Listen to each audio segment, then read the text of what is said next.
esemangai ezali makasi lokola na momesano pona koyeba bino ebele à travers toute l'étendue de la République démocratique du Congo et pas wapi bino bozwami pona landa basango ya ekolo na biso Congo démocratique et bozape ebele à travers le monde vous allez connecter na ba réseau na bino internet pona ko partager vraiment basango ya République démocratique du Congo. Je vous remercie davantage pour la confiance et fidélité oyo bino bopesaka na mwana mboka Samba Olonga des pères et des mères pour na ko partager na bino basango oyo ya République démocratique du Congo.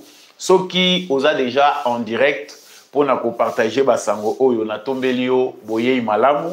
Encore meilleur vœu na bandeko tomonana quitté et surtout n'oubliez pas de laisser vos commentaires, de vous abonner à cette chaîne et surtout aussi de liker, partager, abonnez-vous. Justice Yanzambe et Ratakate, justice Yanzambe Motomo côté à échappaka na contrôle nango ezalaka perte ya tenté ezalaka penda pour nangai. Occasion, il y a conscientiser combien de mortels que tous allez passager sur cette terre. Il faut qu'on multiplie les actes et malamu et ça dans intensité. Ma beyo allez ko sala ou ko récolter d'une manière ou d'une autre. Faites du bien. Conséquence ya mabe ezalaka te. Tant vous ko sala mabe même ba innocent bazali na risque ya ko récolter ba fruit ya mabe na ndenge yo ozali ko sala. Partagez déjà les lives de cette émission. Nous sommes en direct, partagez, likez et surtout abonnez-vous. Dites-nous en commentaire depuis wapi vous allez Kolanda Bisso, na République démocratique du Congo, depuis wapi vous allez Kolanda Bisso à travers le monde. Très rapidement, na kotia wana basango, po yango muteme makangai penza liboso na bine sengeli to bayete. Voyage ya Félix Tshisekedi ya salaki na mboka ya Qatar et pas wapi akutanaki na Émir il y a Qatar, son Altesse Sheikh Tamim bin Hamad El Thani. Ezali très commenté vraiment par les Congolais. Il y a certains qui trouvent du positif. Et ça, que vraiment, les présidents Zalaïka en partie n'a plaisir, comme d'habitude, à Kendaki Kota, la match à football en secret. Et puis, il est revenu à Kinshasa. Nous allons vraiment parler de cette actualité. Félix Tshisekedi na Qatar, à Kendaki Kolukanini, stratégie ou bien passe-temps ou encore distraction, nous en parlons tout à l'heure dans cette émission. Nous allons parler de la guerre à l'est de la République démocratique du Congo. En tout cas, la troupe rwandaise va continuer à se déployer sur les sols congolais. D'après un média étranger, on parle là de maintenant de plus de 7000 troupes Oyo Bazali déployées à l'est de la République démocratique du Congo. Sortiront-ils vivants? Quelles sont les difficultés Oyo, la troupe rwandaise Bazali Kokutananango sur les territoires congolais? Est-ce que les alliés toujours gagné pour Nabango, na ba localité Oyo Bango Bazali conquérir? Nous en parlerons. Tokolobi la paix ba avantage ya ba FARDC na biso parce que mokolo ya lobby na lelo na Tongo toujours dans les Massissi, il y a des localités qui ont été récupérées par nos FARDC Tokolobi lango. Nous parlerons de la menace Oyo Bazako linga ko viser ko étendre dans le sud Kivu, notamment na localité Yakale o bango batantaki ko attaquer le sous mokolo ya lobby to kolobelango na kati ya émission oyo. Quelle est la stratégie de l'ennemi bazako lukaba sala nini? Il y a beaucoup à parler, c'est dans le développement que nous allons vraiment donner tous les détails possibles. Partagez déjà l'émission, nous sommes en direct, partagez les lives, likez, surtout abonnez-vous. Nous parlerons aussi dans cette émission d'un journal britannique, les Guardians, des Guardians de Babengakango, bon excusez, anglais nangai, to tonalité nangai anglais, ezaka lokola muyanzi ya uti kuna mbala moko azolo ba français, moi bason ezalaka des Guardians, ezali journal moko britannique exposé complot international contre les Congo. Bango batalisi na ba détail ya ba article na bango que les États-Unis, la France, le Royaume-Uni, Bazali, na Rwanda, c'est-à-dire Congo, Bitumbao, Tozako Bunda, Tozali Bunda na Rwanda, na États-Unis, na France, na Royaume-Uni. Ezali Kolobama na journal moko anglais, Tokolobelango, nakati ya émission Nabiso Félix Tshisekedi azalaki ya président qui cérémonie ya passation de commandement entre les chefs d'état-major entrant na chef d'état-major sortant. Donc officiellement Banza Mwilambo Jules Azali, chef d'état-major général des forces armées de la République démocratique du Congo. Quels sont les enjeux? Est-ce que stratégie à Sikekoi Kozalate, chaîne ya commandement, Ezabo Senga Nini, Toko Lobelango na 4 émissions Oyo. Avant de terminer par ce que Joseph Kabila continue déjà à faire, Joseph Kabila a officiellement opposant, Awaza va continuer Koyamba. Certains Congolais Oyo, Bakangami Libanda Mboka Bazoko Linga Koya Lissusute, na kati. Mais yé libanda aza koyamba tomoni na bilili ayambi lisusu monsieur Claudel Lubaya oyo ayambami na Joseph Kabila. C'est quoi la stratégie de Kabila? Qu'est-ce que Kabila planifie? Est-ce que ezali kokota na ba intérêt ya Congo to ezo senga biso nyonso to fongola miso parce que tozali face na ennemi? J'en parle dans cette émission. Matondo mingi na bino nyonso bo rejoindre GCAM télévision pe émission na bino bolingaka mingi debout congolais wana to uti ko présenter bino ba titre merci na bandeko nyonso bozo ko continuer ko pesa biso confiance ko en direct partager live ya émission oyo ko zanga te ko liker pe ko tikela biso commentaire depuis wapio après chaque vraiment epesel na biso basango. Merci mingi en tout cas, tozali ensemble bandeko belé bolobi bozoze la banalise par rapport à makambo ya bitumba. Tozali kolobelango, ceux qui vont commis en retard, tout sera dit ici makambo za kolega na masisi tokoloba, makambo ya voyage à Félix Tshisekedi tokoloba. C'est tout de suite dans cette émission, mais je vous fais confiance, partagez déjà l'émission, bon liker et surtout n'oubliez pas et n'hésitez pas de vous abonner ou de laisser un commentaire. Nautai kolobela wa que sango ya liboso to sepela ki kobanda nango ezali d'abord ya Mobembo Tshisekedi asalaki ya rapide mokolo ya lobby Félix Tshisekedi azalaki déjà na Qatar akei na Qatar kuna akutani na Altesse son Altesse ya Qatar o azali Sheikh Tamim bin Hamad bango bakutani na ye selon ce qui est dit na ba communiqué officiel ya présidence ya République démocratique du Congo balobi ke ezali na cadre ya coopération bilatérale ba échange Qatar azali ko kabola ba relation ya malamu na République démocratique du Congo et sur le plan économique makambo eza ko kende bien mais Félix Tshisekedi akendaki pona ko renforcer yango parce que ba relation eza au bon fixe. La deuxième chose, selon les communiqués à la présidence de la République démocratique du Congo, ils ont dit que le président Félix Tshisekedi a, après cette rencontre avec l'émir du Qatar, Félix Tshisekedi a koutani na ministre y a défense y a Qatar. Ils ont dit information to commenter. Mais na mitou na biso ba congolais bandeko yo bazali kolanda biso bandeko nyonso ba congolais bazali ko commenter de part et d'autre ces voyages là brusques et rapides parce que salamika na mokolo moko akiri azogi awa tokolobi awa lelo a président qui cérémonie ya reprise ya passation à bateau à commandement entre chefs d'état-major entrant et sortant. Quelle était l'utilité de ces déplacements? Ba médias rwandais ou bien ba communicateur ya Kagame bazali ko panza sango na lolenge na bango balobi Félix Tshisekedi akendaki parce que ayebi ke Qatar ezali trop proche ya Rwanda ezali façon na ye ya koluka ndenge nini ko rapprocher Kagame. Nous savons que ce n'est pas possible. Félix Tshisekedi avait déjà ouvert porte munene atikalaki toujours pacifique lorsqu'il a accepté que ba échange ou bien la discussion et ça les na Luanda entre Ye Kagame et Félix Tshisekedi. C'est Kagame qui n'a pas répondu. Donc nous ne sommes pas d'accord. Ezali a soloté que Félix Tshisekedi peut aller chercher à rencontrer Paul Kagame si Maya Qatar.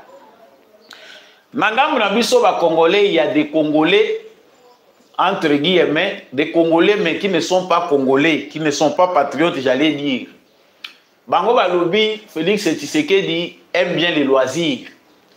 ezali na cadre ya loisir nde Félix Tshisekedi a sali déplacement wana parce que Coupe du Monde ceux qui a ba club final ezalaki koleka kuna et Félix Tshisekedi azalaki na kati ya ba démarche pona koluka lolenge nini akota en contact na ba organisateur wana pour que dans les jours à venir la candidature à RDC aza koluka ndenge nini cette fois-ci akoki ko organiser événement wana munene où ezali pe centre d'attraction pour le monde. Mais la réalité dans ce qui s'est passé, ezali que au moni biso ba Congolais, nous sommes des fois manipulés na bato oyo bazana motema malamu te. Le président de la République des premiers diplomates, des diplomates Yamboka. Félix Tshisekedi tango asali voyage na ye ya liboso kokende na Qatar. Ça a dérangé beaucoup plus Kagame, azalaki obligé à kozonga sur ces traces-là de Félix Tshisekedi aller s'expliquer. Bato ba yebi malamu géopolitique ya monde ndenge za kotambola, les Arabes, les Émirats Arabes Unis, Qatar, basi bakota déjà na molongo ya oyo ba occidentaux basalaka. C'est-à-dire quelque part bango pe ba intérêt na bango bakoma ko imiter ou bien basi bakota na anglo yo ba occidentaux bazulaka ba intérêt na bango na monde. Le Qatar n'est pas resté derrière parce que Paul Kagame oyo azalaki fabriqué na moule ya ba occidentaux asipa akota kuna atekelaka bango ba minéré asi a créé ba lien à travailler na bango avant Félix Tshisekedi. Mais lorsque Félix Tshisekedi est venu, bah voyage au biso to monaki qui est important et qui très mal à l'aise Paul Kagame. Félix Tshisekedi est allé au Qatar. Sa diplomatie a essayé. Yakobe Bisa Oyo Paul Kagame déjà a planifié qui. C'est-à-dire ngai na ko continuer côté que la Arabe ba minéré, mutu moko akoko ya ko contredire nga azate. Lokola nazali chouchou na Occident. Na kokota pe même ti na barabe nyonso wana mutakoloba nanga lisusu eloko azate. Aujourd'hui, les Qatar, ceux qui tokoloba ndenge wana ba komi pe na ba relation oyo ezali privilégié na République démocratique du Congo. Tomoni ligne na bango ya Qatar Airways et fongwami na Kinshasa, c'est la diplomatie de Félix Tshisekedi, ce qui montre que makambo Félix Tshisekedi ayebisaki bango batiango ezali na intérêt. Ce qui n'est pas du tout bon pour Kagame qui voit déjà que kuna balongolinga na poche ya batwana. Mais loko ezali très capital na déplacement ya Félix Tshisekedi vers le Qatar à sali voyage ya mokolo moko, ce n'est pas le football, c'est la défense. Félix Tshisekedi a atteint le point oyo nakati ya agenda na ye.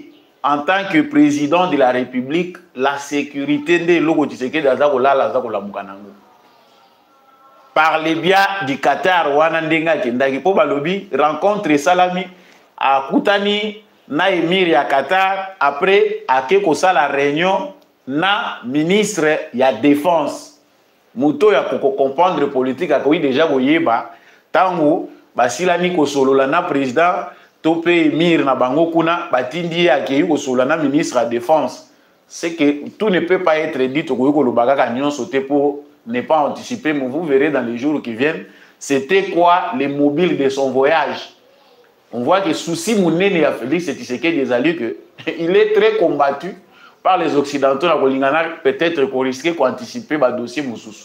D'où pour mettre point na ba critique Topé Makambebele Zali Kolobama concernant Mobembo à Félix Tshisekedi na Qatar, nous pouvons comprendre que le déplacement nyon sur Tshisekedi Azali pe mutumoko alingaka ko distraire batumingi pendant que vous discutez, vous faites débat sur lui. Azana kati pe akosala makamususu. La diplomatie se fait de cette façon-là. Les jours qui viennent vont déterminer makamunini o Tshisekedi Azali kozela sur le plan ya défense. Ça dit Moukili Mobimba wa Tshisekedi azali déjà na carte na ye, il y a soutien au Yazako Luka sur le plan sécuritaire. Le deuxième point, ezali point monene et actualité au toza ko aborder les lobo. Monagi ango bien à titre et c'est ce qui se passe. S'il vous plaît, partagez les lives et surtout n'hésitez pas de liker. Vous partagez vraiment like liker actualité et surtout partagez les lives de cette émission. veuillez partager pour bandeko mususu baya kokutaka melinga pamba te moto shekufaki. Na Masisi toyebi ezalaki centre ya makambo nyonso eza koleka na poso elekaki tomonaki Lubero eleki toleki ba nini ba territoire mususu mais concentration ezalaki mingi na Masisi pour les derniers jours où to vivre. Mais awa tozali koloba contrairement aux affirmations il y a ba information na mikolo elekaki que ça soit au niveau des Nations Unies, que ça soit au niveau il y a ba pays étrangers, on parlait de 4000 militaires rwandais sur les territoires congolais. Awa tozali koloba awa des sources parlent de 7000, un déploiement maintenant qui atteint 7000 militaires rwandais sur le territoire congolais. C'est-à-dire bah, se redéployer les sous baye. Est-ce que les militaires au Kagame azali ko déployer, azali ko augmenter en nombre sur le territoire congolais? Azali ko rapporter davantage stratégiquement parlant, azali ko bénéficier nango to azali ko bénéficier té. Parce que le territoire congolais est envahi par des militaires rwandais. Les Nations Unies, les États-Unis, l'Union européenne, pourquoi encore ces surplus de déploiement? Est-ce que Kagame azali na crainte? Qu'est-ce qui fait que malgré Nyonso ezali kolobama sur le plan international, Paul Kagame se trouve toujours ba moyen ya ko renforcer présence naie sur les sols congolais? Tout d'abord, il y que la stratégie Oyo, il y a attaque, la défense entre Paul Kagame et Félix Tshisekedi, il y a toujours des choses à gagner et des choses à perdre. Ce qui Félix Tshisekedi a perdre la localité dans certains territoires, Paul Kagame doit dire la vérité dans le Rwandais sur les lourds bilans, les conséquences. Il y a une perte en vies humaines du côté aussi rwandais. Les militaires qui ont perdre. Et c'est pour ça qu'ils sont obligés chaque fois de renforcer ses positions. Pour tout le mois de décembre, tout le mois mobimba il y a décembre, qui nous en janvier 2025. C'est des bataillons, il y a armée rwandaise, mais ils ont aussi là. Nakati, na est la République démocratique du Congo. La difficulté de l'armée congolaise va dans le sens où l'armée congolaise a la capacité de garder la localité où elle a conquise. Peut-être défi lié au nombre, n'a manque, il y a professionnalisation. Je vais parler de ça tant que il y a remise et reprise ou bien passation à bâton à commandement et à chef d'état-major. Il y a un problème avec la chaîne de commandement et l'armée congolaise. C'est-à-dire, vie, dimension, il y a des territoires, Nabiso, dimension, il y a Nord Kivu, Sud Kivu, les militaires, Nabiso, et belé, enjeu, belé, bateau, bazali, ko maîtriser la chaîne de commandement, bazali, pendant efficacité, na ba troupe, Nabiso, na sol, toko évoquer en mot kalamingité. D'où des militaires rwandais sur le sol congolais meurent chaque jour. Sans information, où il y a la télévision rwandaise, RFI, France 24, TV5, toutes les chaînes internationales, sur les sacrifices. Ndenge Kagame azali ko sacrifier les militaires rwandais de manière non officielle.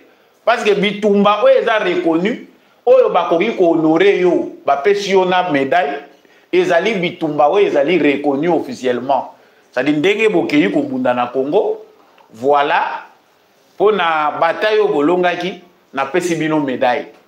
Mais les batailles que mène l'armée rwandaise sur le sol congolais sont des batailles non officielles. Des batailles où yotokoki ko sango to tiango e bimi lokola bazali ba criminels. C'est-à-dire boza lokola ba terroristes bokeyi ko opérer na mboka ya batu. Okufi na mawande bakoyi kotala bazu quelque chose bapesi na famille na yo. Ce qui peut famille na yo baza makasi ya kolandela te eloko ekozala te. J'avais préféré commencer par ces problèmes de déploiement parce que ezali kokota na stratégie ya déstabilisation oyo ba démocrate monsieur Biden alingi atika na mesa ya Trump. C'est-à-dire tout ce que ezalaki prévu nyonso oyo bango babongisi awa batiaki na mesa bazoyebisa biso procès ya Luanda batie yango de côté. Nous vivons la conséquence ya ba propos topé ya coup de fil oyo Anthony Blinken apesaki na Félix Tshisekedi. Non stop. Okende lisusu ndenge ozo progresser te tomonaki kosali malamu mekomi koluka kobebisa kobunda na yo te. Tika na yo en quelque sorte Kagame a déployé na yeba militaire à Tondisa, alors que derrière l'appel d'Anthony Blinken visait une stratégie à kosala nini. Le 7000 militaires, ndenge Kagame bakisi nombre ana c'est parce que moni que résistance ezali. Lokola ba moni pe que Félix Tshisekedi aski a créé ba moyen mususu na ndenge na ye ya ko résister pour que les grandes villes ne tombent pas. Il faut amadouer Tshisekedi kolalisa ye pongi pour que ala mukaka na tongo amoni Goma ekwei to amoni ville moko ya munene ya Sud Kivu ekwei. Objectif na bango ya année ya mois ya décembre et s'il était pétant toza koloba awa na mois ya janvier il est déjà prévu. Ezali déjà pour tout le bango ba congolais ba yeba qu'il faut s'aligner derrière la nation. L'air est grave. Basi ba planifier nini et logo yo bango ba bongisi ezali que bazali maintenant ko déclarer que ba localité wana oyo bango bazali ko occuper basali carte na bango. Ce qui les a empêchés ezali que objectif na bango il y a décembre 2024 et kokisamité, c'est-à-dire avoir une grande ville, déclarer à partir de cette ville là l'autonomie ou l'annexion. Ba population bango bazoya ko remplacer bazoya na bango na kati ya ba localité wana. Ils vont tenir des meetings basali soki ni na bango ndenge ba benga ka référendum na bango balobi biso tozo appartenir lisusu na Congo te à partir ya oyo toza ko mona pouvoir ya Kinshasa eza ko sala. Nous ne sommes plus en mesure d'être de l'autre côté population de alobi yango. C'est-à-dire avec les populations prises en otage et les populations rwandophones qui viennent du Rwanda, bazali ko planifier que basala oyo ezali exécution ya annexion na bango wana ndenge ba échoué yango pendant plus de 20 ans. C'est ça ce qu'ils ont prévu dans leur agenda. Et Félix Tshisekedi laissait et ça secrété biso ndenge to lo bango boye, c'est que Tshisekedi connaît plus que nous le plan d'annexion ou le plan ya ko déclarer autonomie à banini wana et loko eza ko compliquer bango makasi ezali pa résistance oyo Félix Tshisekedi asali ezaki ba localité wana na ndenge kendeli na ndenge ba territoire parce que jusque là baza na territoire mon côté au bango bazu en entier, c'est-à-dire baza place bango baza ko occuper des localités mais bazali na territoire ya mobimbate na maboko na bango. Tous les territoires où bango baza ko menacer ezali kaka na ba localité où bazali ko occuper baza pe ko partager yango na ba force loyaliste forces armées de la République démocratique du Congo. Donc l'objectif visé ezali que basala qui est fort yango na lobaki yango na ba mission elekaki il faut faire très attention na départ ya Biden baza na agenda oyo bango balingi batiki la Trump. Et l'eau est déplacé qui pépé au Yayambango en Angola, Boyoki Bango Bazo Sala ba déclaration même dans Makambo Italie Congo, ce n'est pas pour rien. Ils ont un agenda derrière. Na Ukraine, Boyebi agenda au Batiki Kuna. Na Congo, il y a un agenda. Ils veulent que Trump ait un coup de chaos, Moko Sala qui a s'imposer. Et n'ignorez pas les informations selon lesquelles que Ezali na Batu Moko Oyo Bazali ko travailler dans l'ombre. Bazali kolobaki bazi balingi bako tisalisusu Joseph Kabila na piste ya ba américain ezali information ya ko négliger te toyebike na ngambu ya Congo na ngambu ya Congo toyebike sur le plan de loi Joseph Kabila salaki déjà 2 mandats na ye, rien ne lui permet cela, mais nous devons être très prudents parce que là les informations ezali ko renseigner que bazali na plan na bango ya mabe. Ce qui reste seulement à savoir est-ce que les camps Trump, administration Trump et Zali Koya, bah, corrompu jusqu'à tel point il y a quoi accepter que plan ya mabe ya ndenge wana et elle sous ko déstabiliser Congo et à la mise en application. Notre objectif est à dénoncer. Je pense que le président Tshisekedi connaît plus mieux que nous. Même si on a des informations, on a beaucoup de il y a que sur le terrain, les FARDC continuent à se battre. La journée d'hier, et s'il y a des informations, il y a malam parce que dans Massissi, quand on a radio, le la RFI, la Massissi à lobby. La grande ville Nakatia Massis, alors que Massis n'a pas de ville. Bozotanga Kati ya ba publication, il y a RFI.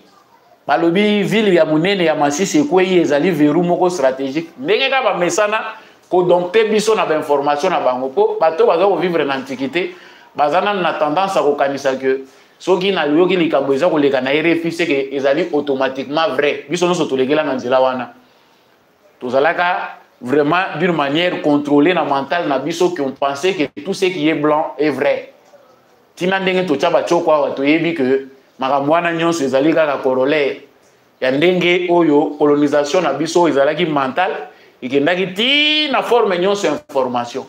Même ba scientifique ebele batikali bazana nukaka ya kokangama na philosophie wana occidentale.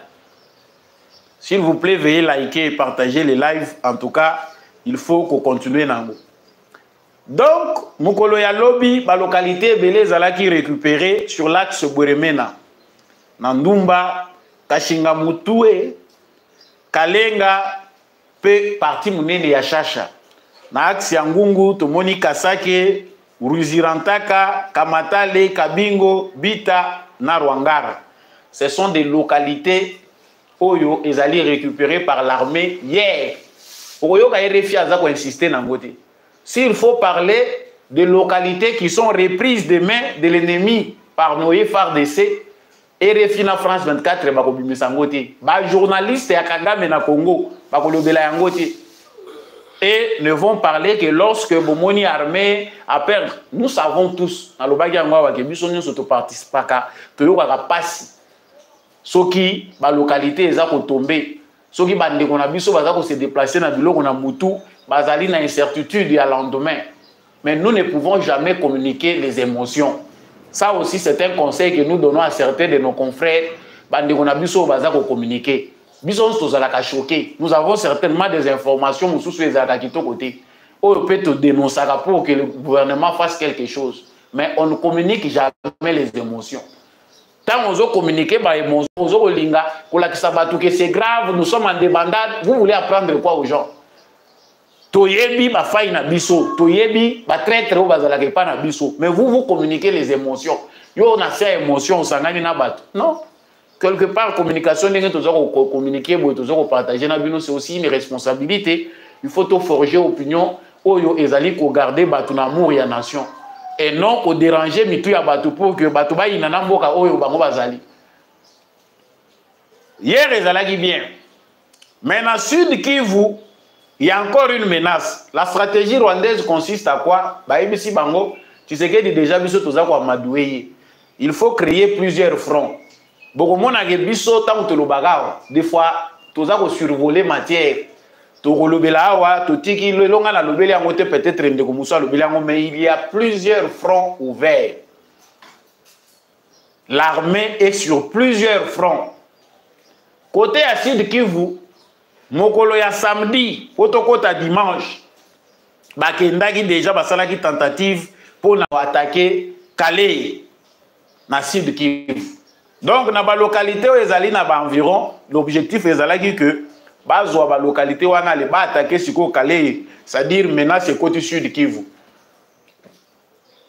Soki déjà ba côté na ba Calais, boyebi bino moko déjà quelles sont d'autres localités ko ya Kolanda.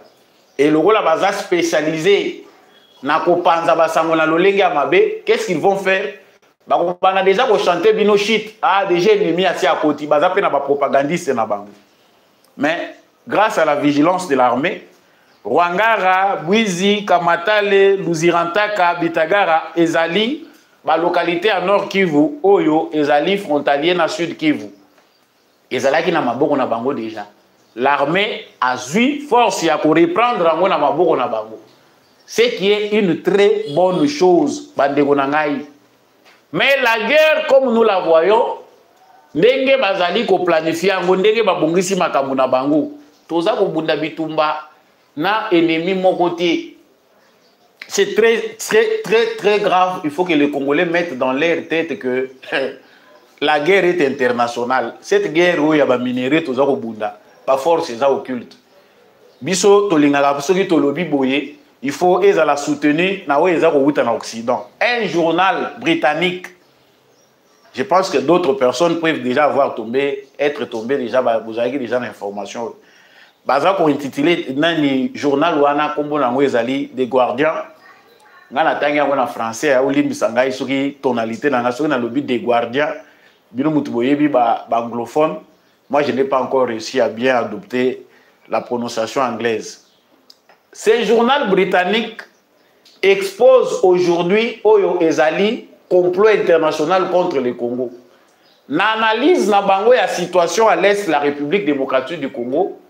Ce journal indépendant des Britanniques bazali ko accusé États-Unis, France, Royaume-Uni, Rwanda. Balobi ke bitumba Congo azako bunda ndena bango. Balobi Congo azako bunda na M23, na Rwanda, na États-Unis, na France, na Royaume-Uni. Bandeko na ngai bino moko botanga. Et les États-Unis, oh bazako tanga, ce n'est pas n'importe quel pays, le Royaume-Uni. Mais yo koto yo place au vandi, yo ozina o Tshisekedi pour cible. C'est l'homme à battre, c'est lui l'incompétent, c'est lui qui fait que tout ça souffrir. Franchement, ceux qui ont sous manipulation diabolique, ça c'est un blanc, c'est un journal des blancs. Ceux qui ont la tempête des tropiques, c'est un journal moko écrit par les Congolais Awa. Au condimate des vérité, parce que ce sont les Congolais qui ont écrit. Mais ici, nous parlons d'un journal britannique, c'est-à-dire il y a Royaume-Uni. Journal wana britannique, azali ko décrire ndenge nini États-Unis. Congo. Et aujourd'hui, pour conclure sur le terrain, on a une information sur le la conclusion est que Félix Tshisekedi vit la menace internationale contre le Congo et les chantages des Occidentaux. Bamoni que Tshisekedi ne veut pas céder. Makambo Tobongisi Awa, plan nango Tshisekedi azolinga ko faire passer à Angote. Tshisekedi yalinga monter à l'Aksabiso que yende alinga inventer roue ya sika. Il faut l'attaquer, il faut ko déstabiliser. Awa naza ko loba boyoka ki bandeko mususu babandi déjà na Nord Kivu. Balobi, il faut tout évaluer SADC. Qu'est-ce que la SADC fait? Basi basali nini po tozoyoka le sous SADC était bazo servir na nini? Les Américains, les Européens, ba démarche nyonso, ba alternative nyonso Tshisekedi aza ko luka sur le plan international, aza ko se retrouver kaka buté na difficulté ezali moko bango. Na lobaki eloko wana depuis SADC azokota bande kona biso EAC soki ekei tozwa SADC ko bunda bitumba. Awa toza ko lobawa SADC aza coincé na plan na bango ba occidentaux. Biso toyeba ke SADC tango azoya abunda bitumba ba neutraliser ba force négative et sili tozwi kimia. Mais comme c'est leur complot et que l'objectif c'est de nous faire passer le temps, basalini balali sibiso lisusu pongi SADC non te mécanisme conjoint de vérification SADC bibundeli ya SADC est cloué au sol. Ah tozako lobawa Afrique du Sud avant d'y observer. La SADC est en train d'observer les temps en train de passer. Kagame est en train de continuer de nous envoyer ses militaires sur le sol congolais. Vous avez la vérité, mais vous faites semblant de ne pas y croire. Tshisekedi obiso tozoko mona mabe tozoko linga ko abattre des éléments clés à résistance na biso.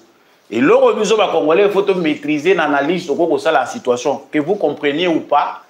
Il faut toyer ba na stade auto combi soit il balkanise le Congo bazui kiteni oyo bango balingi ko s'approprier pour yango ne bazo wela na Tshisekedi.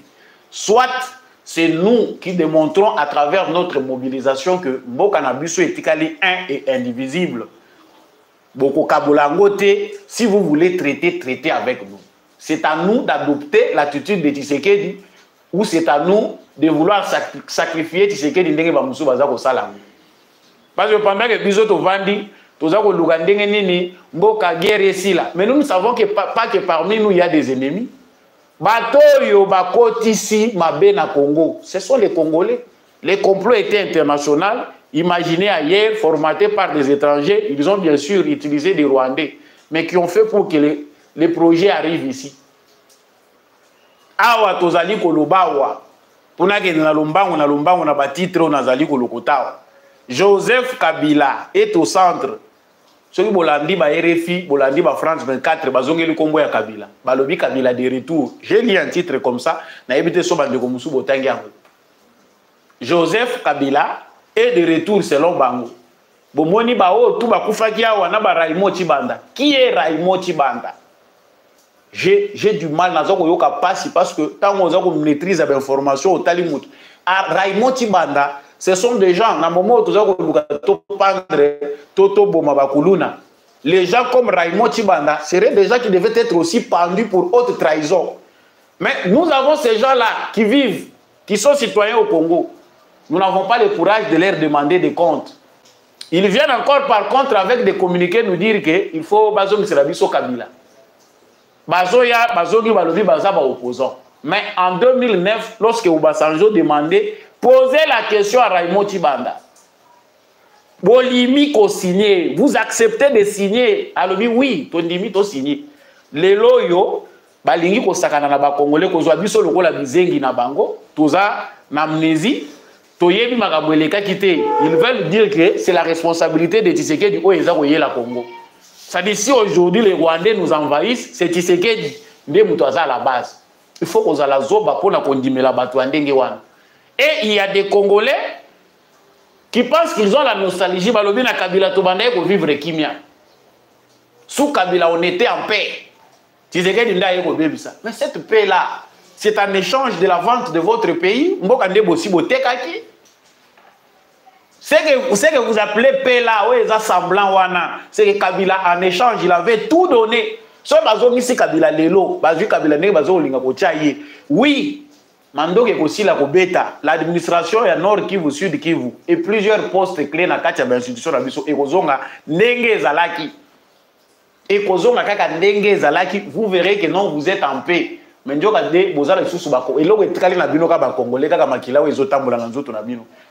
ne vous appartiendra pas. C'est les semblants que nous avons eu en vivant avec Kabila qu'il a vaincu le M23. Alors qu'il n'avait pas vaincu, il avait accepté. Nous devons nous aligner derrière Tshisekedi sans condition. Mais au stade actuel, c'est le pays qui est en danger. Joseph Kabila aujourd'hui démontre qu'il est l'ennemi des Congolais. L'ex-président de la République démocratique du Congo installe sa base dans un pays étranger. Azongeli ko recruté. Tant que Claudel Lubaya. Na ba témoignage onde ko moko bakangaki awa oyo bazwaki na bayaki na yelo kola koli na dossier ananga. Il a cité le nom de Claudel Lubaya, lobi Claudel Lubaya pe aza parmi bato bandaye ko solola nananga.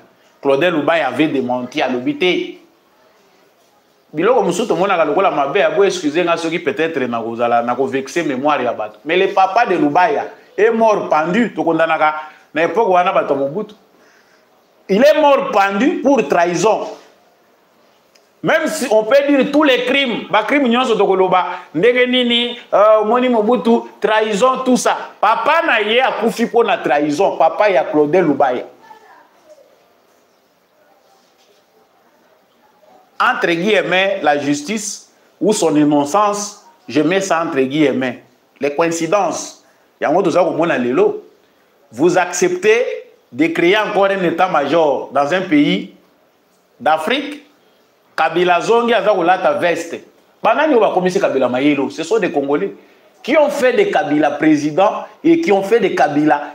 Basala Kabila comme Lelo Moututo Monake, Kabila Undira Azana Mayele. Ce sont les Congolais. Des professeurs d'université, Lelo Nehemi Mwilanya, na Raymond Tshibanda baza kozonga koyebisa biso que Kabila peut encore retourner au pouvoir. Aucune disposition n'a empêché Kabila.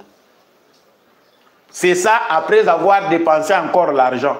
Tant que Kabila aura beaucoup de moyens, tant que justice y a Congo et Kokanga Kabila te, notre argent entre les mains de Kabila continuera toujours de travailler pour semer l'insécurité na Congo. Na loba eloko yo kala. Mbongo ya biso Kabila piyana batwana.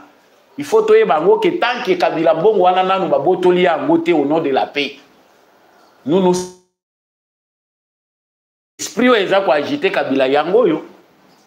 Tant que Tshisekedi dans lobby que qui ont pensé que ma propos à Tshisekedi est discourtois. Discourtois, pourquoi il peut dire de Kabila que Azali AFC, c'est l'ex-président, Azali manque, il y a considération. Tshisekedi devait comprendre que Kabila sera qui passation de pouvoir. Kabila a fui le Congo qui l'a chassé. Ma réunion au Kabila za kosala libanda ya Congo. Si Kabila soki Kabila mutu na yezaki kosala, il faut ça la ngozala ki na kingakati. Tshisekedi n'empêchait pas les réunions de Kabila. Réunion informelle ou pas, toutes les réunions se faisaient ici. Et là, on est les lois de Kabila. A commis kokoti sa ba réunion libanda ya mboka. Ayambi Moïse Katumbi. Ayambi soki ba oyo ba Francine Muyumba. Ayambi azoko continuer ko yamba. Cher monsieur le président de la République Félix Tshisekedi, ba yebisa ki yo déjà que ebele bazana Kinshasa. O bazana Kinshasa wana eza ba militaire té. Ces gens-là qui sont à Kinshasa, ebele mususu bazana ba union sacrée, ebele mususu bazana en veste ici à Kinshasa. Barongero, balobi bazako rongero de l'intérieur wana. Bango, bazawa. Ce sont des acteurs politiques qui font semblant d'être avec Tshisekedi mais qui sont contre un nouvel ordre. Nouvel ordre politique à Tshisekedi, ils ont dérangé Batouébélé dans l'Union sacrée, qu'ils sont prêts à voyager, aller rejoindre Kabila. Toujours on peut s'abîmer au revoir. Même si Tshisekedi doit rester seul avec le peuple congolais, nous ne pouvons pas accepter que pouvoir y a babot. Parce que c'est ce que Kabila nous démontre. Philosophie ya bango, ya Afdel. C'est que le rôle toyaka na babot, Moussa yaka kote kabiso na babot. Tous les moyens sont permis pour retourner au pouvoir. C'est ce que Kabila veut nous dire. Il y a un vaste complot. Le complot est multiforme. Que ce que tu sais qu'il y a le lieu pour l'expliquer chaque jour dans les Congolais, voilà ce qui se passe, voilà ce que Katumbi fait, voilà. À combien aventurier, certains ne comprendront pas. Bamoussou Bazako le Bakeza excuse. Parce que le gouvernement César Malamouté a moi excuse. Mais nous ne savons pas que ce sont ces gens-là qui dérangent la République. Tu sais qu'il y a une volonté, il y a qu'on se concentrer sur les questions du développement. Mais voyons maintenant qu'il y a un moment où nous tous les préoccupés à 90% sur la sécurité. Et ça nous coûte très cher dans le moment où nous allons.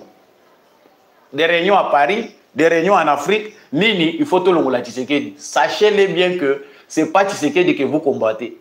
Vous nous combattez, nous. Vous combattez les Congolais, vous combattez les Congos. C'est ce que les Congolais doivent mettre dans leur tête. Organisation ya Kabila. Il n'y a que la malam une opposition saine. Ce qu'on lingue pendant ça l'opposition au Congo. Revenez ici parce que personne ne vous a chassé. Organisez-vous ici et dites au peuple congolais, sous confiance. Lorsque vous avez besoin incapable de Congolais, vous avez des comptes à rendre avec des Congolais, vous souhaitez aller vous organiser ailleurs. Les régimes chaotiques. Est-ce que Kabila a des leçons à donner? S'organiser dans l'opposition démocratique. C'est une aventure.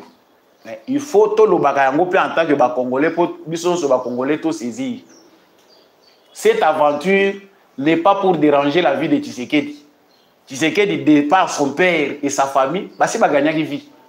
C'est nous Congolais que ces gens ici sont en train de déranger.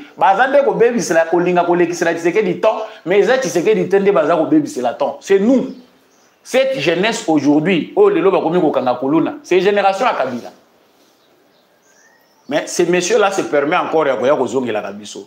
Comprenons, chers Congolais, que Bitumba, Ezali, Makasi, na dimension et commis, et ça aussi un peu compréhension à Congolais. Évitons de nous laisser distraire par n'importe quoi.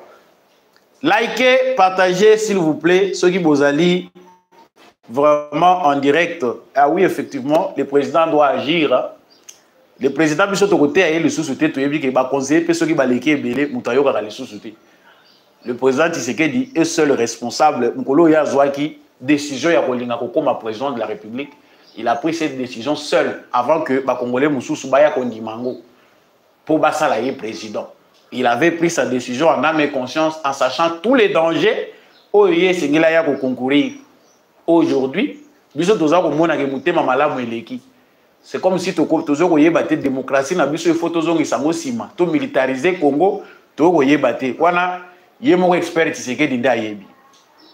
Avant de terminer cette actualité, il y a passation où il y a bateau et commandement entre chef d'état-major, il y a Kala, où il y a comme conseiller à président général Christian Chiwewe, na lieutenant général Banza Mouilambwe Jules.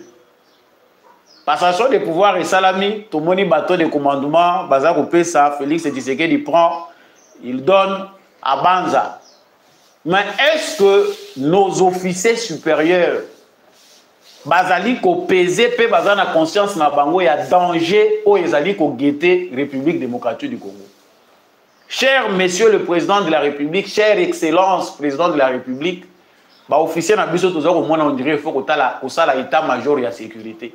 Déclasser ba officier militaire au baza invalide, ba incompétent baza mingi na chaîne à commandement.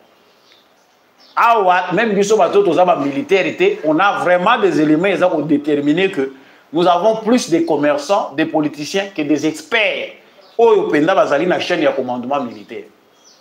Bana na biso bandeko na biso ba papa na biso baza ko bunda na front, baza na énergie moko okoyi ko imaginer te. Amour penda bolingo ya mboka ezali na ba wazalendo na ba frère biso baza ko bunda na front. Mais il faut se poser la question pourquoi nos troupes sont des fois inefficaces au sol. Pourquoi la localité, le territoire sous contrôle na biso ezali facilement kokende na maboko ya ba ennemi. Ezaka seulement stratégie te. Ezapé na inefficacité. Monsieur le Président, tcha ba officier na yo en compétition.